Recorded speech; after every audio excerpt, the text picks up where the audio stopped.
supremacía de unos sobre los otros. Pero, ¿qué pasa durante el gobierno central? El gobierno central se crea el Supremo Poder Conservador, y este Supremo Poder Conservador es un cuarto poder que va a quedar sobre los tres poderes: ejecutivo, legislativo y judicial. Estos tres poderes entonces no solamente pierden la autonomía, sino que quedan sujetos al poder, al Supremo Poder Conservador, que estaba constituido por 5 individuos a los cuales había que darles trato de excelencia, los cuales no podían ser nombrados presidente de la República, no podían ocupar los cargos de magistrados o de ministros, tampoco podían ser nombrados diputados. Y desde este poder supremo, desde este Supremo Poder Conservador, se centralizó el poder, se centralizaron las decisiones del legislativo y del judicial, evidentemente también del ejecutivo. Incluso en lo que tiene que ver al poder judicial, el Supremo Poder Conservador tenía la capacidad de declarar la nulidad de los actos de la Corte de Justicia, podía suspender alguno de los otros de los poderes, o sea, al legislativo o al judicial, cuando considerara que podían trastornar el orden público, que no acataban sus decisiones. Y tenía también la atribución para nombrar a los letrados, que anualmente juzgarían a los ministros de la Corte, de la Suprema Corte, por causas como estar con descontento con la situación que se estaba viviendo con la forma de administración. Para ese momento, por otro lado, obviamente la administración del país o la división política cambia, se establecen los departamentos, no hay elecciones, no hay constituciones locales, todo depende del gobierno del centro, y en estos departamentos se manda a instalar tribunales superiores, que vendría a ser como el equivalente al Supremo Tribunal de Justicia. Sin embargo, se establece también aquí que para formar parte de estos supremos tribunales se debería ser letrado en ejercicio práctico de esta profesión por 6 años al menos. Y como sucedería antes y después de esto, se estipuló que los nombramientos de ministros, fiscales y jueces de primera instancia serían perpetuos y que estos funcionarios no podrían ser removidos a menos que hubiera una causa legalmente probada y sentenciada. Esta situación fue tomada de la legislación federal, ¿sí? Y vamos a ver que hasta la época de Juárez es cuando esto tiene una reforma por ahí, ¿no? Doctora, la segunda Constitución de San Luis Potosí, ¿qué modificaciones trajo para el Poder Judicial? Hablamos ya de la Constitución del 26, tenemos después las 7 leyes y las bases de la organización. En 1857, todos sabemos, se promulga la nueva Constitución, que posteriormente va a incluir ya las leyes de reforma y que va a definir las características de este nuevo país. En San Luis Potosí, la Constitución local se publica en 1861, aquí el retraso sí es entendible, estamos en guerra de reforma, en la guerra de los 3 años, no hay, sí había lugar y momento para hacer leyes y publicarlas, pero pues no tenía ningún caso hacerlo si el país estaba levantado en armas. Antes de la Constitución del 61, en San Luis se hacen varias reformas a la Constitución del 24. Una de las reformas más importantes es la que se hace en 1850, bajo el gobierno de Julián de los Reyes, el gobernador Julián de los Reyes. En esta Constitución se establece que el gobierno va a ser representativo, popular y republicano, que va a estar dividido en el legislativo, ejecutivo y judicial, y se le da al Congreso o se le ratifica al Congreso la facultad para nombrar a los ministros, fiscales y agentes fiscales del Supremo Tribunal de Justicia.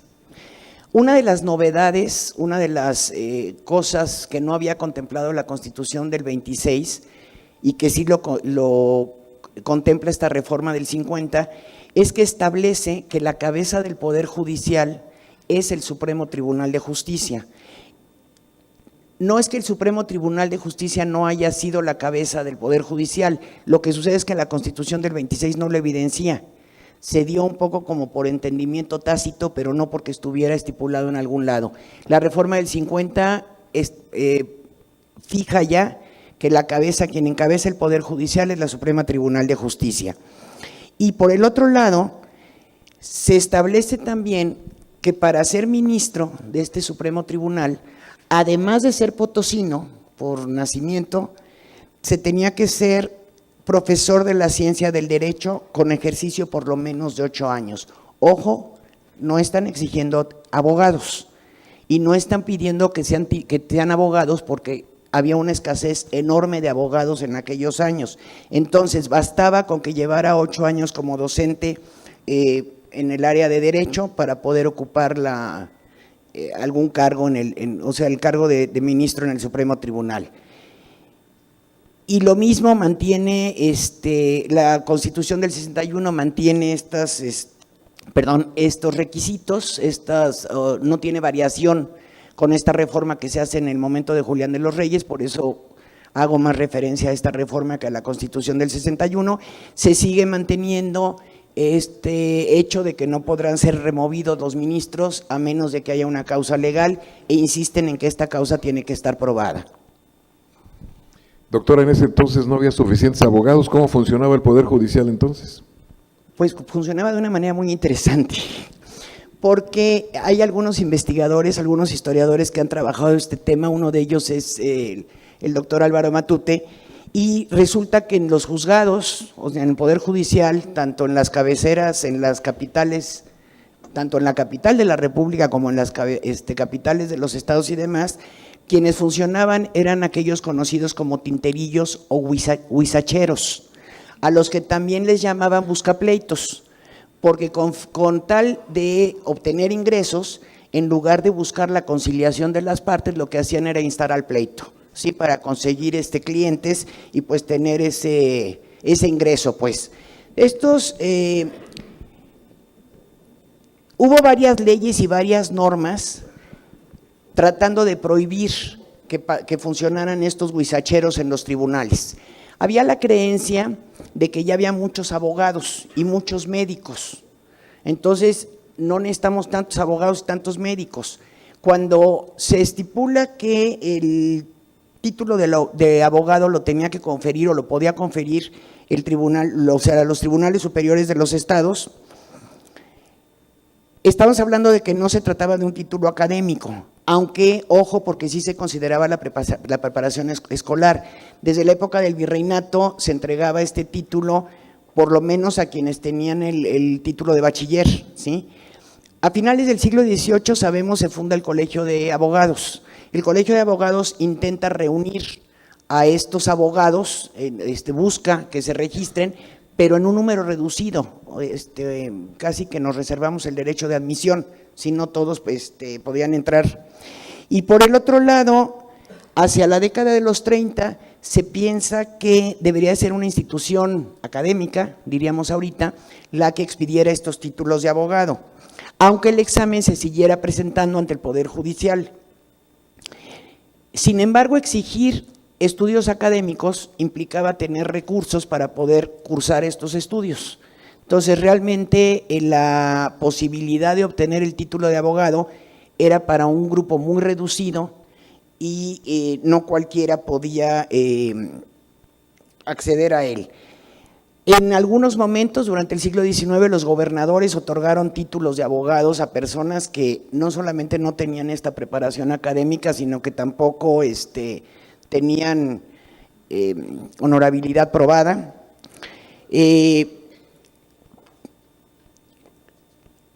Y se siguió insistiendo a lo largo prácticamente por lo menos de mediados y casi finales del XIX, que había que reducir el número, que eran muchos. Entonces, como no hay abogados, pues ni modo, me hago de la vista gorda para que entren los huizacheros. Y hay una cosa interesante, se equiparaba el número de abogados, o que había muchísimos abogados, con el de médicos, como acabo de decir, pero la atención estaba sobre los curanderos, porque los curanderos ponían en riesgo la vida de la persona, el abogado no. digo, el cliente se podía ir a la cárcel de por vida, pero eso no era tan importante, yo supongo. Entonces, hacia los curanderos sí hay muchas restricciones, hay mucho control, pero en el caso de los tribunales, los huizacheros son los que están, no son perjudiciales, a fin de cuentas así lo consideraban, podían seguir ejerciendo. Supongo que algunos sabrán que Manuel Cruzado elaboró una lista de abogados de los abogados que había en esa época, en 1903, y registró 677, la mayoría de ellos residentes en la Ciudad de México. Si imaginamos que los 677 vivían en la Ciudad de México, o sea, abogados con el título de abogado, ¿sí? Si imaginamos que los 677 vivían en la Ciudad de México, en ese momento la población, la Ciudad de México tenía 420,000 habitantes, o sea que estamos hablando de un abogado por cada 620 habitantes. Realmente, cuando venía yo hacia acá hoy en la mañana, dije, ¿cómo no se me ocurrió sacar el porcentaje de abogados que hay actualmente en San Luis o en la ciudad respecto a la población? No lo hice, probablemente alguno tenga el dato, si no, bueno, ahí está la curiosidad, porque pues se sigue diciendo que hay muchos abogados y que también hay muchos médicos, ¿no? Entonces, pero cuando uno busca uno, pues no lo encuentra tan fácilmente, ¿no? Finalmente, doctora Carrega, segunda mitad del siglo XIX, ¿cómo funcionó en ese tiempo el Poder Judicial bajo nuevas normas que se implementó entonces? La segunda mitad del siglo XIX, básicamente es el periodo de la República Restaurada y del Porfiriato, que bueno, sigue siendo república, pero con esta de la cronología en la historia se ha hecho alguna división. Al iniciar esta segunda mitad del siglo XIX, yo visualizo que el lugar que ocupa el Poder Judicial en la administración federal, en el sistema de gobierno, es importantísima. Si el presidente moría o fallecía, quien ocupaba la presidencia era el presidente del Supremo Tribunal de Justicia, no era quien presidía la Cámara Legislativa, ¿sí? Entonces, esto da pista del lugar tan importante que tenía el Poder Judicial dentro de este sistema de gobierno. Sin embargo, al paso de los años, y sobre todo durante la época juarista, el Ejecutivo fue alcanzando la supremacía sobre los otros dos poderes. ¿Por qué el Ejecutivo tuvo la supremacía? Porque acuérdense que Juárez prácticamente todo su gobierno o todo su periodo gobernó con facultades extraordinarias. Facultades extraordinarias que no estaban muy bien definidas, estas facultades por emergencia, que no estaban muy bien definidas en la Constitución del 57 y que no había como una línea clara en dónde podía empezar el abuso, ¿sí? Pero esto quiere decir que el Ejecutivo podía tomar las decisiones sin necesidad de pasar por la aprobación del Legislativo o considerar la opinión del otro poder. En estos años, durante el gobierno juarista, en 1872, si no me equivoco, se publica en México el primer Código Penal sistematizado y se publica un poquito después el primer Código Civil también sistematizado para el Distrito Federal. Casi todos los estados, entre ellos San Luis, adoptaron estos dos códigos. ¿Por qué es importante que se publique un código? Porque para entonces o antes de la publicación de estos códigos, pues ya se podrán ustedes imaginar el problema. Aparte de los huizacheros, estaban todas las normas dispersas. Entonces, había letrados que todavía recurrían a los documentos del siglo XVIII para poder atender algún caso, alguna circunstancia. Había gobernadores que emitían un decreto para castigar un delito específico y darle a ese delito un específico castigo.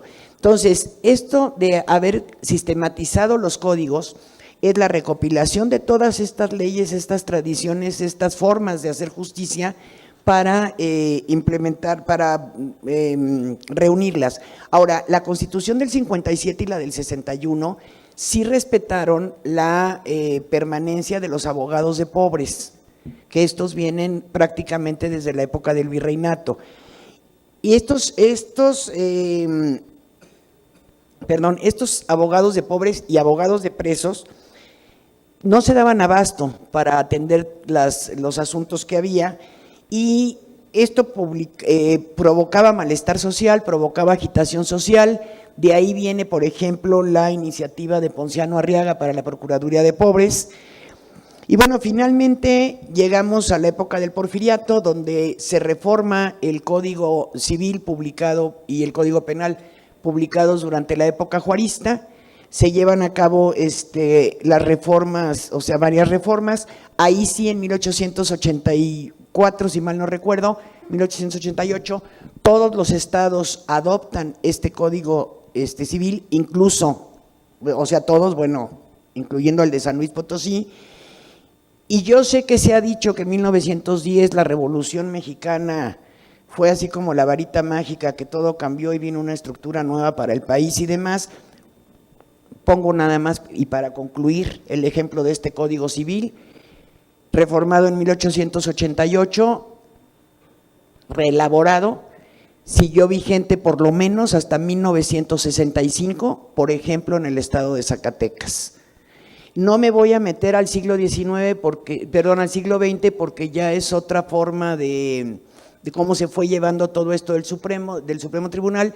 Lo que sí yo quería compartir con ustedes es que a lo largo del siglo XIX, entre estirones, jalones, pleitos, luchas armadas, golpes de Estado, invasiones extranjeras, a pesar de, se logró construir este Estado-Nación, se logran construir estos tres poderes que sí tienen evidentemente su inspiración en la Constitución de Cádiz, como los códigos en los códigos napoleónicos y demás, y se logra equilibrar finalmente la participación, bueno, los tres poderes realmente equilibrados para gobernar este país. Muchísimas gracias. Gracias, doctora. Pues nos falta el siglo XX, época convulsa en la primera mitad seguramente. Será motivo de otro tema. El Supremo Tribunal de Justicia y el Consejo de la Judicatura, que han convocado a esta conmemoración, nos sentimos agradecidos por su paciencia, por su presencia, pero sobre todo por su atención. Termino. La historia vuelve la vida al pasado. Deletreamos en el registro de los tiempos el San Luis Potosí que ya se hizo, la realidad que fue. Aprendamos. Doctora, un aplauso por sus muy valiosos conceptos.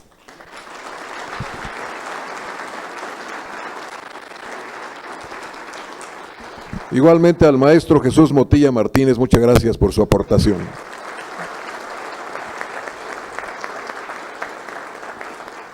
Maestro Alberto Juárez Miranda, muchísimas gracias por su presencia y aportación.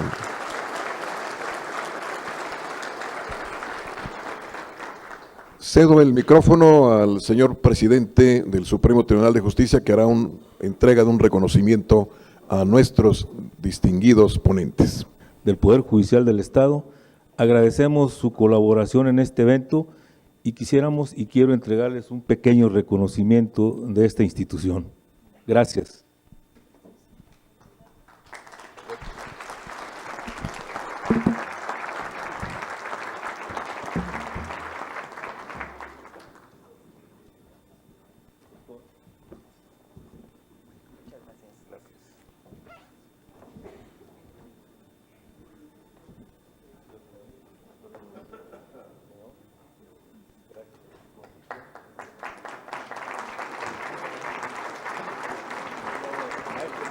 Gracias por su colaboración.